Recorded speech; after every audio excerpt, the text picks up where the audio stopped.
তো সব উপকরণগুলো ভাজা হয়ে গেছে, এই যে ঢেলে দিলাম সব উপকরণগুলো কিন্তু ভাজা হয়ে গেছে। এখন সবকিছু কিন্তু মিশিয়ে নেব। আর এই যে এইগুলো কিন্তু একটু ভেঙে নেব। আর দেখো কত সুন্দরভাবে ভেঙে যাচ্ছে। তো সব উপকরণগুলো কিন্তু এই যে একসঙ্গে মিশিয়ে নিয়েছি। আর দেখো কত সুন্দর হয়েছে বন্ধুরা, দেখে কেউ বুঝতেই পারবে না যে এটা বাড়িতে বানানো হয়েছে। তো দেখো কত সুন্দর হয়েছে বন্ধুরা। তো এর ভিতর আমি কিছু মশলা মাখিয়ে নেবো একদম দোকানে। এবার দিয়ে দেবো এই মশলাটা, দিয়ে পুরো চানাচুরের সঙ্গে কিন্তু আমি মিশিয়ে নেব।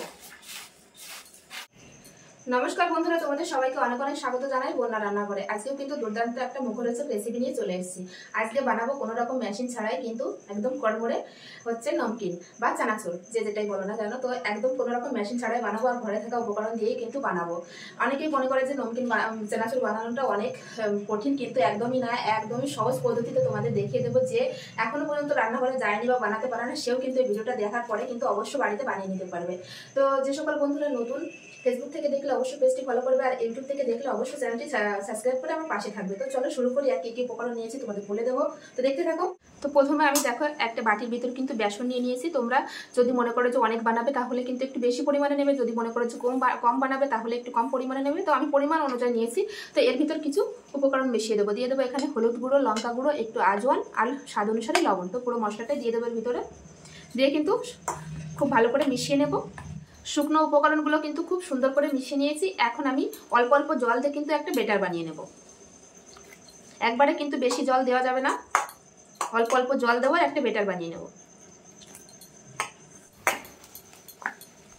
এরকম একটা বেটার বানিয়ে নেব। এখন আমি হাতের সাহায্যে খুব সুন্দর করে একটু ফেটিয়ে নেব, তাহলে কিন্তু ভালো হবে। খুব ভালোভাবে কিন্তু বেসনটা ফাটিয়ে নিয়েছি।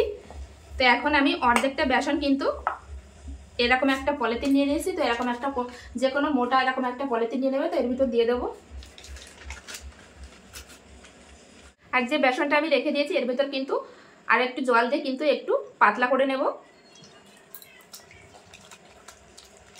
ঠিক ঘনত্বটা ঠিক এরকম হবে। তো এখন আমি হাতটা ধুয়ে গ্যাস ধরিয়ে নেব। তেল কিন্তু খুব ভালোভাবে গরম হয়ে গেছে। এবার এরকম একটা ঝাঁঝরি নিয়েছি, এটা কিন্তু সবার বাড়িতে থাকে। তো এর উপরে যে বেসনটা আমি গুলে রেখেছিলাম, তো এখন এর উপরে ঢেলে দেব। প্রথমে বোঁদে বানিয়ে নেব।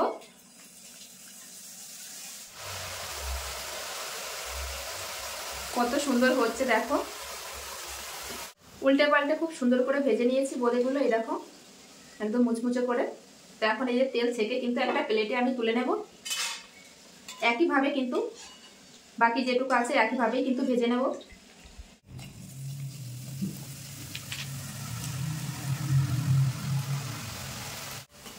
এগুলোও কিন্তু খুব সুন্দর করে ভেজে নিয়েছি, এই যে তুলে নিচ্ছি।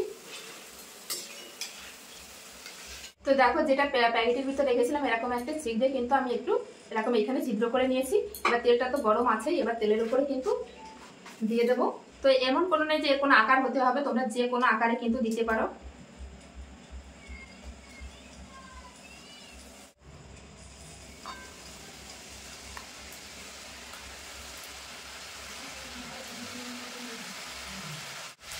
দিয়ে দেবো। তো এক সাইড ভাজা হয়ে গেছে, এবার উল্টে দেবো। তো ভাজা হয়ে গেছে, এখন আমি তুলে নেব। তুলে যেখানে বোঁদেগুলো রেখেছি সেই একই প্লেটের ভিতর কিন্তু রেখে দেবো তেল ছেঁকে এই যেভাবে। তো তেলের ভিতর কিন্তু এরকম একটা ছাঁকনি দিয়ে দেবো। আমার কাছে এরকম আটা ছাঁকনি আছে, তো তোমাদের কাছে যে কোনো ছাঁকনি থাকলে কিন্তু এরকম তেলের ভিতর দিয়ে এবার কিন্তু আমি এই চিড়েগুলো ভাজবো। কিন্তু এমনি ভাজতে গেলে বেশি ভাজা হয়ে যাবে, তোলা যাবে না। তো এখন আমি চিড়েগুলো দিয়ে দেবো। দিয়ে এবার একটু নেড়ে চেড়ে নেব। কত সহজভাবে দেখো চিড়েগুলো কিন্তু ভেজে নিলাম। তো এখন আমি একটু তেল ছেঁকে তুলে নেব। তো ভাজা হয়ে গেছে, আবার চিড়েগুলোও কিন্তু এর ভিতরে ঢেলে দেবো। তো এবার কিছু বাদাম নিয়ে নিয়েছি, এখানে চিনে বাদাম। তো আমি একটু বেশি পরিমাণে নিয়েছি, কারণ চানাচুরের ভিতরে যদি একটু বাদাম থাকে তাহলে কিন্তু বেশ ভালো লাগে। বাদামগুলোও কিন্তু একইভাবে ভেজে নেব। তো বাদামগুলোও কিন্তু একইভাবে যে ভেজে নিয়েছি এরকম, দিয়ে এরকম তেল ছেঁকে কিন্তু আমি তুলে নেব। একইভাবে কিন্তু এর ভিতরে সব ঢেলে। তো এবার নিয়ে নিয়েছি কিছু এই যে বুট, এরকম ভিজিয়ে রেখেছিলাম সারা রাত রেখে, কিন্তু এরকম জল ঝরিয়ে নিয়েছি, কিন্তু এটা সেদ্ধ করা না। তো এবার কিন্তু এটাও কিন্তু দিয়ে দেবো তেলের ভিতর, দিয়ে ভেজে নেব। তো দেখো এই বুটগুলোও কিন্তু খুব সুন্দর করে ভেজে নিয়েছি এই যে। তো এর ভিতর দিয়ে দেবো সব। তো এখানে কিছু আমি ডাল এই যে ভিজিয়ে রেখেছিলাম, এখানে 2 ধরনের ডাল আছে, তোমরা যে কোনো ডাল কিন্তু এর ভিতর ইউজ করতে পারো। তো আমি এখন দিয়ে দেবো তেলের ভিতর, দিয়ে খুব সুন্দর করে ভেজে নেব। তো এভাবে নেড়ে চেড়ে কিন্তু ভেজে নেব। তো এই ডালগুলো কিন্তু খুব সুন্দর করে ভেজে নিয়েছি এই যে। তো এখন তেল থেকে তুলে নেব আর গ্যাসটা বন্ধ করে দেবো। তো সব উপকরণগুলো ভাজা হয়ে গেছে, এই যে ঢেলে দিলাম সব উপকরণগুলো কিন্তু ভাজা হয়ে গেছে। এখন সব কিছু কিন্তু মিশিয়ে নেব, আর এই যে এইগুলো কিন্তু একটু ভেঙে নেব। আর দেখো কত সুন্দরভাবে ভেঙে যাচ্ছে। তো সব উপকরণগুলো কিন্তু এই যে একসঙ্গে মিশিয়ে নিয়েছি, আর দেখো কত সুন্দর হয়েছে বন্ধুরা। দেখে কেউ বুঝতেই পারবে না যে এটা বাড়িতে বানানো হয়েছে। তো দেখো কত সুন্দর হয়েছে বন্ধুরা।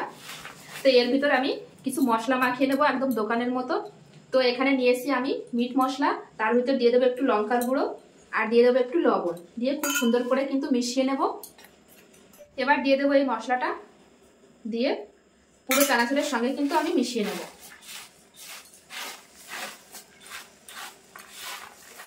তো একদম রেডি, কোনো রকম মেশিন ছাড়াই কিন্তু, আর একদম কুড়মুড়ে চানাচুর একদম রেডি। তো দেখতে কেমন লাগছে বন্ধুরা অবশ্যই কিন্তু কমেন্টে জানাবে, আর কেমন হয়েছে এই রেসিপিটা সেটাও কিন্তু বলবে। আর দেখো কেউ দেখে বুঝতে পারবে যে এটা বাড়িতে বানানো হয়েছে। তো আজকের এই চানাচুরের রেসিপিটা কেমন লাগলো, একদম কড়মড়ে দোকানের মতো চানাচুর। তো কেমন লাগলো বন্ধুরা অবশ্যই কমেন্টে জানাবে। ভালো লাগলে অবশ্যই লাইক কমেন্ট শেয়ার করবে, আর শেয়ার করে কিন্তু অন্যকে দেখার সুযোগ করতে ভুলবে না বন্ধুরা। তো এরকম নিত্য নতুন ভিডিও দেখতে হলে অবশ্যই বন্যা রান্নাঘর চ্যানেলটি সাবস্ক্রাইব করতে হবে, আর ফেসবুক থেকে দেখলে অবশ্যই ফলো করতে হবে। তো সবাই ভালো থাকবে, সুস্থ থাকবে, আবার এরকম নিত্য নতুন রেসিপির সঙ্গে ফিরে আসছি। ততক্ষণের জন্য বাই।